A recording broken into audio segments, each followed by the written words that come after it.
All right, these are Full Metal Jacket 17 HMR and 22 WMR rounds. We're going to do a little gel test today. So the Maxi Mag here is labeled as Total Metal Jacket, advertised 1875 feet per second. 17 HMR is a 20 grain, advertised 2375. This one's a 40 grain. I'll pull these out and show them to you real quick. So it's your 17 HMR on the left, pretty obvious there. And these, for the Magnum, they have a flat nose. So with it being a larger caliber and having a flat nose, I'm assuming those will do more damage, but you never know. We'll find out. Both blocks are 10% Ballistic gelatin. We have clear Ballistics on the left, Knox gelatin on the right. Some of you swear by the clear, some swear by the Knox, so we're going to use both. BB calibration today for the clear Ballistics is 3.25 inches. And we're coming in a little high on the Knox, but we're still within spec, right on the very edge at 3.75. I got a little too much water in there. This is actually like a third remelt. And when you remelt them, you have to add a little water because you lose water every time you boil them back down. I just added a little too much. I'm still experimenting with that to find out how much is the exact amount I need to add for my batch size each time. So as I said, we're coming in just barely in spec there, right at 375, which is the maximum allowable penetration for the BB test, but we are still within spec. Also, you're probably going to see a vast difference. We're going to put one of each round in each block. You'll probably see a big difference between what it looks like in the clear and what it looks like in the Knox. It takes too much time to explain that through every video, so I now recommend that you go watch the video I made about it where I discuss the differences between the two blocks. So if you'd like to educate yourself on that, if you don't already know, please check out the link in the description for that video. So we'll start with the 22 Magnum, 22 WMR. We'll put one in each block, get my chrono under it, so hopefully we get a read, and we'll go on to the 17 HMR afterwards.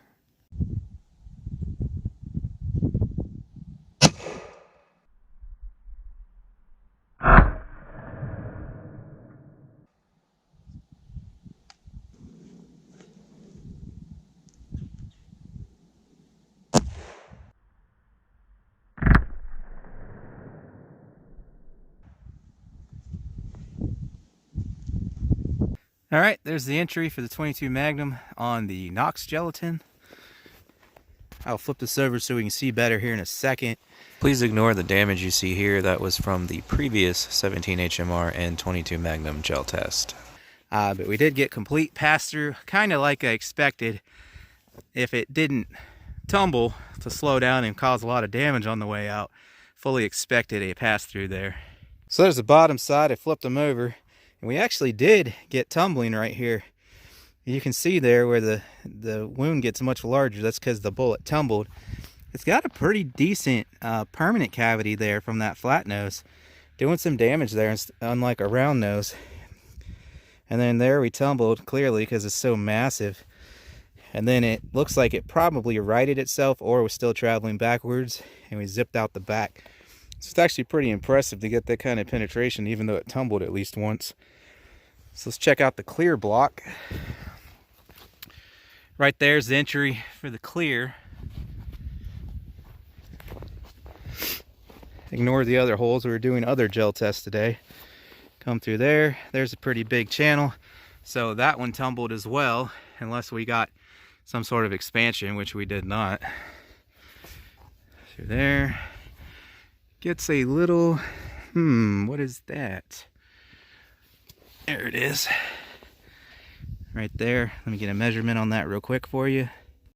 So through this one, roughly, because it's wobbling around, in the clear, we came in at about 21 inches there. This is upside down, so right there's 21 inches.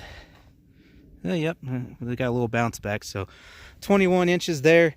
These blocks are 11 to 12 inches long a piece. You can see how they're tapered, so depending on where it hits, whether it's towards one side more than the other, it's either going to be 11 inches or 12 inches. We came in low there, so that would be the 11-inch side. So that's 22 inches of penetration through those and out the back. So that tumble is giving a pretty good permanent cavity, even in this clear gel, which usually clear gel cavities are much smaller. So the fact that we got that large of a cavity is real good. I like how that's several inches in. 5, 6, 7 inches, and it carries for several inches there. And similar on this as well, only it tumbled later. But these would be really good rounds for hogs because you're getting a lot of penetration and you're getting a tumble, looks like about every time.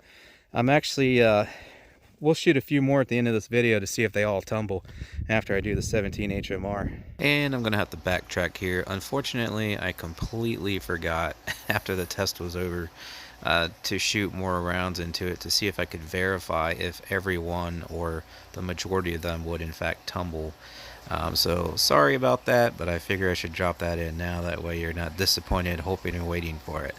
I kind of feel like they would tumble the majority of the time, but this is close range. I probably mentioned towards the end of the video, but we will be testing these at longer ranges as well, 50 and 100 yards. Same thing with the 17 HMR and all the previous gel tests we've been doing with those calibers as well.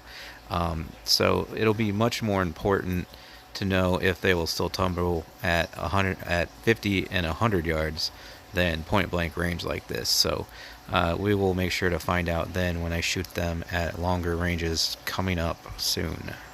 All right, now we'll do the 17 HMR.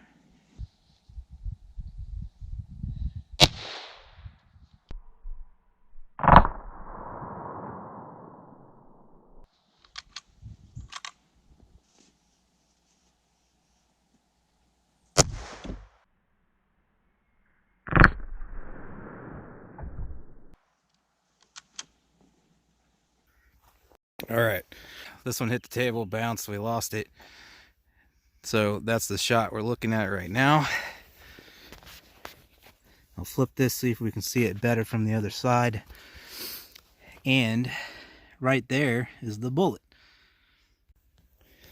All right, so there's where we lost the first one. It came out. Either way, we lost that one. I couldn't find it. And so it came in a little higher, which is lower now because we flipped the block. So that's this channel right here underneath of it currently because we flipped it. Right there is where it exited the block. You can see a few little nicks there. There it is on the table. So again, from here to there on this block is 11 inches. So we got basically 11 inches of penetration, and in there it sets. I might have got another ½ inch to an inch had it not scraped the table on its way out. Oh, also we definitely got tumbling on both of those. You can see that's pretty decent there, you know. And then you can see under here the one that we did manage to capture, it's pretty wide too. So these also tumbled, and I'm seeing the same over here. There's our shot on this one in the clear ballistics gel.